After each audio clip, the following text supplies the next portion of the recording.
Jadi ketika ada orang tua sakit, Allah menguji kalian, mau kau ambil ini sorga atau tidak? Tapi sayang seribu sayang, banyak anak diuji orang tuanya stroke, diuji orang tuanya kena serangan gula. Aduh, anaknya 1 tahun mulai mengeluh.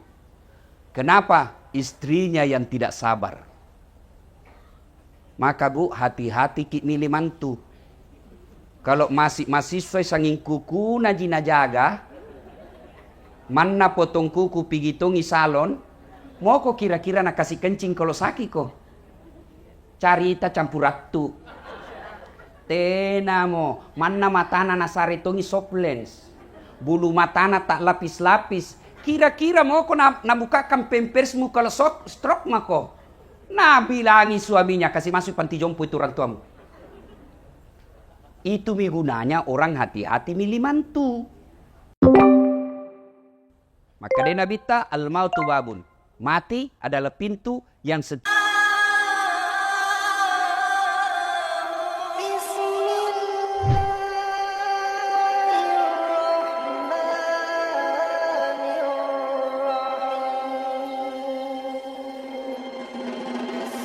manreong koso. Kalau orang mampu, alhamdulillah, dia mampu, tapi ada lagi kelemahannya. Apa? Membuat anak-anaknya bisa durhaka.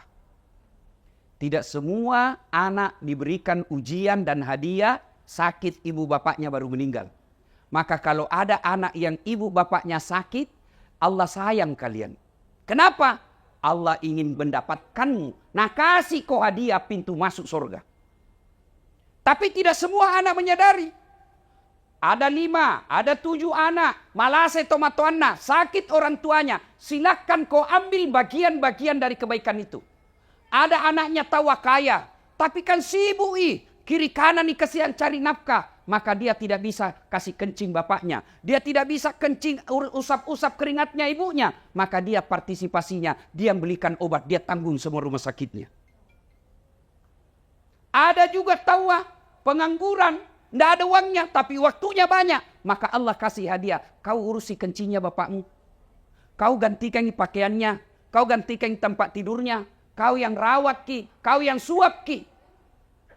Itu semua. Jadi ketika ada orang tua sakit, Allah menguji kalian. Mau kau ambil ini sorga atau tidak? Tapi sayang seribu sayang. Banyak anak diuji orang tuanya stroke. Diuji orang tuanya kena serangan gula. Aduh, anaknya 1 tahun mulai mengeluh. Kenapa? Istrinya yang tidak sabar. Maka bu, hati-hati ki milih mantu. Kalau masih mahasiswa sanging kuku najina jaga, mana potong kuku pigi tongi salon, mau kok kira-kira nak kasih kencing kalau sakit kok? Carita campur raktu. Tenamo, mana matana nasare tongi soplens, bulu matana tak lapis-lapis. Kira-kira mau kok nabukakan pempersmu kalau stroke mako? Nah bilangi suaminya kasih masuk panti jompo itu orang tuamu. Itu gunanya orang hati-hati milih mantu. Karena ada orang baik anaknya, istrinya panrasu-rasu. Banyak yang begitu. Bersaudara bagus kasihan. 4 bersaudara, sekandung seibu. Masya Allah baik rukun. Datang istrinya. Kan kau anak pertama. Selama hidupmu bapakmu banyak kau kasih. Selama hidupmu bapakmu semua kau yang ngurus. Sekarang meninggal apa kek kau bisa ambil di situ? Mulai itu. Maka ibu hati-hati ki. Untuk apa dia cerdas? Untuk apa dia cantik? Kalau nasi sakit nanti kalau pensiun maki. Percaya ki itu yang pelihara kuku. Mana gigi nak kawat. Nak kasih soples batana. Rambut nak kasih kriwil-kriwil. Oh. Tena harapan. Mandreong koso. Betul kak. Lihat maki pelajari maki anak mantunya orang yang magaya. Justru yang miskin itu kodong. Yang alumni pesantren. Yang orang dari kampung. Itu yang ngurus nanti mertuanya ketika sakit. Maka paling celaka kalau mantu tak sudah jelek, miskin. Mane, beleng-beleng. Nih. Nah, ada juga orang tidak sempat sakit. Ada. Tiba-tiba naik mobil, bak, mati kita. Ada tuh kelebihannya. Apa kelebihannya? Tidak makan ongkos. Iya toh? Apalagi kelebihannya? Anaknya tidak sempat punya dosa sama orang tuanya.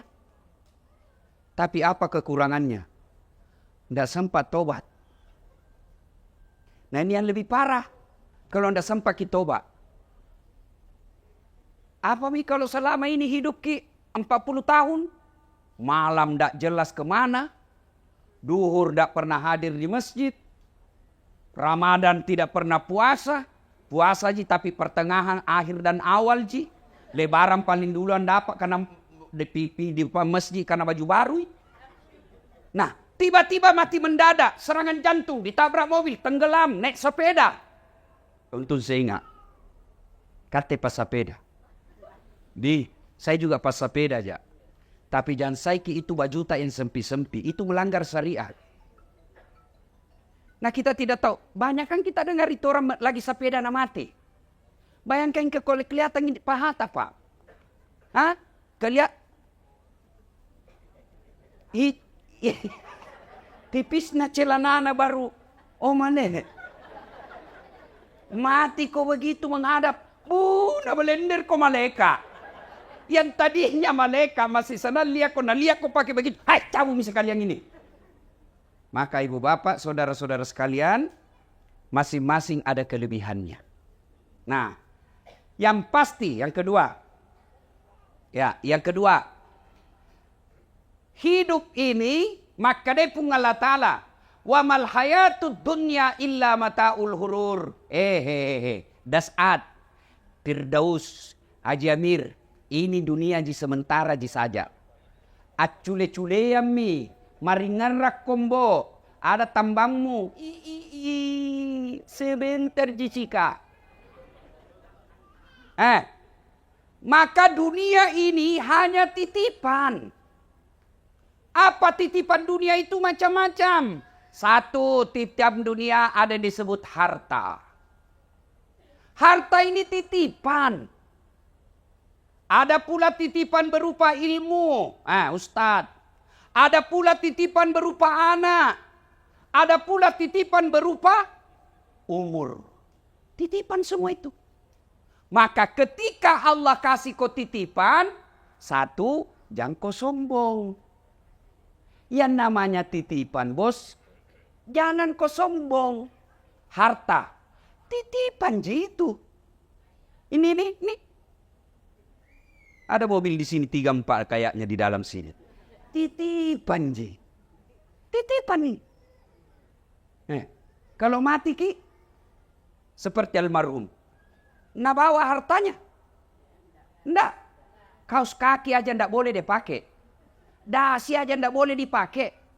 Titipan aja ini. Harta ini titipan. Maka yang namanya titipan. Jangan kau sombong dengan hartamu. Maka ambil ilmunya tukang parkir. Ini banyak semua tukang di sini, Pak Warkop. Nah bilang temanku, jangan mengaku anak Warkop Makassar kalau kau tidak tahu camidu. Apa itu camidu, Ustaz? Catat mi dulu. Ketua Pak Amir. Ayo. Coba lihat itu tukang parkir di Warkop. Masya Allah baik na hatina. Nggak ada sombongnya. Banyaknya mobil na jaga. Nggak pernah patente sombong. Kenapa? Begitu ambil orang mobilnya. Maka kali jadi dikasih 2006 nih. Kenapa? Karena dia yakin bukan mobilku. Maka sebaiknya itu harta tak seperti tukang parkir. Titipan jini. Jangan kau sombong. Kalau Allah marah dengan kekayaan yang kau sombongkan. Allah ambil hartamu. Sekejap ji. Maka dami pun Allah Ta'ala. Kun fayakun. Jadi habis. Apa contohnya? Tsunami. Lihat itu kalau tsunami. Hancur. Gempa. Kebakaran. Maka harta jangan membuat kita sombong. Ibu-ibu. Tahu ki Firaun? Tahu ki? Itu Firaun, Bu. Allah melaknat dia karena dia sombong. Gagah. Raja. Istananya banyak. Dilapisi dengan dinding-dinding emas. Tapi karena sombong, Allah laknat dia. Dan Allah tidak akan memasukkan dia dalam surga. Kalau kita ini Islam pernah dua kalimat syahadat, yakin sampai mati, pasti masuk surga. Jangan makin khawatir, Bu. Ini semua kita pasti masuk surga. Yang penting sudah syahadat, yakin dua kalimat syahadat itu pasti masuk surga. Cuma kalau dilanjutkan pertanyaan, kapan masuk surganya? Sudah pakai dicuci. Di mana dicuci, Bu? Neraka kedua tempat, tidak ada tengah-tengah. Jangan kau pikir ada bencong, tidak. Tuh, neraka, surga. Kalau dia tidak masuk surga, di neraka. Kalau dia Islam, masuk ke surga. Tapi mampir dulu di neraka. Bagaimana keadaan di neraka dicucinya? Tergantung dosamu. Sama bajuku saya. Kalau bajuku yang kupakai si ceramah, rendam saja deterjen, bilas sedikit, bersih. Tapi itu bajuku yang kupakai dulu waktu ku SMA SMP kalau pika sawah, kotor, mamaku nak cuci istilahnya, nak cuci kalantang. Tahu ki kalantang, Ibu? Tahu bapak-bapak kalantang? Direndam dulu satu malam air panas, besok baru disikat, dibanting-banting, diinjak-injak, dibanting lagi, disikat, baru dijemur satu hari, malamnya diembunkan, besok baru dibersihkan lagi, baru bersih. Begitu, Bi.